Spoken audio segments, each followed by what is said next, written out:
вопрос по лечению, опять-таки, для этого, чтобы кто хочет, пожалуйста, специально поставлен на сайте оздоровительные сеансы, для того, чтобы очень многие не помогают, потому что моя задача сейчас, понимаете, я очень долго занимался целительством, достиг довольно неплохих результатов. Так вот, понимаете следующее, что я понял, что, опять-таки, если приведу фразу, что если корабль идет на дно, то лечить аппендицитом это бесполезно, потому что утонет и корабль, и тот, кто будет извлечен.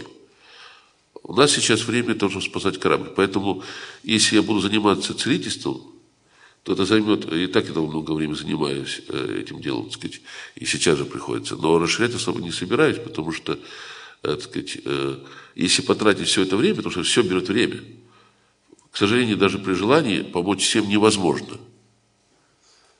И если я буду лечить, и все будут здоровенькие, и все пойдут на дно, и всех вырежут, или отравят, или просто уничтожат, пользы это не будет. Поэтому я считаю, что нужно спасать корабль. Вот мы пытаемся это делать, чтобы спасать корабль. А потом, когда спасем корабль, тогда можно думать о том, чтобы и все остальное. Потому что и то, и другое без хлеба бывает нечасто. Следующий вопрос.